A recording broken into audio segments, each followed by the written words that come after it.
lajeng Ibu Endang selaku dosen pengampu mata kuliah Bahasa Daerah lan rencang-rencang ingkang kula tresnani.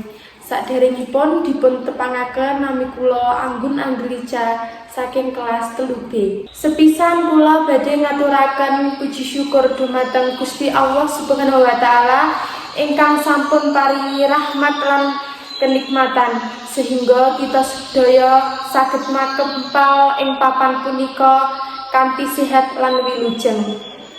Kula badhe nyariosaken pidato kanthi judul pentingnya tata krama ing urip saben dina.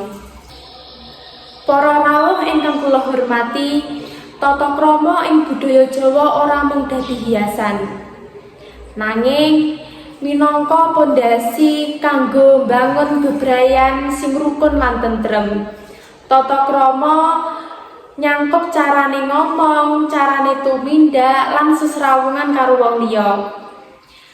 Kanthi duwe tata krama kita bisa dihargai lan seneng bebrayan karo sapa wae.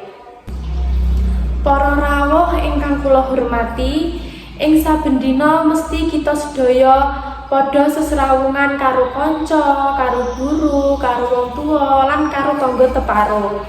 Nalika kita nganggo tembung sing alus menehi salam lan tumindak sing sopan, wong bakal ngrasa dihargai. Contohe nalika ketemu guru, kita nyapa kanthi tembung sugeng siang Bu, sugeng siang Pak. Nalika pinanggih kanca kita nuduhake atine tulus lan ora ngrasani. Tata krama uga nglatih kita supaya bisa ngendhalekake awake dhewe, kaya ora tau misuh, ora tau ngomong kasar lan ora tumindak sembarangan. Iki penting banget amarga watak sing apik bakal bentuk masa depan sing luwih cerah. Para rawuh ingkang kula hormati, generasi enom kaya kita kudu bisa njaga lan nguri-uri tata krama Jawa. Senajan jaman wis saya maju, nanging sopan santun aja nganti ilang.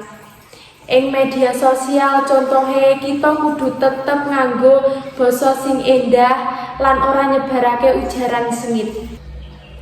Pungkasan ayo padha ngleksanani tata krama wiwit saka bab cilik. Contohe ngajeni wong tuwa, manut marang guru, tulung tinulung marang kanca lan ora nyusahake wong liya.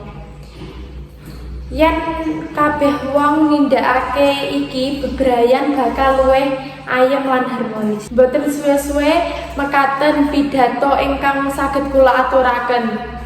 Mugi saged maringi paedah dhumateng kita sedaya.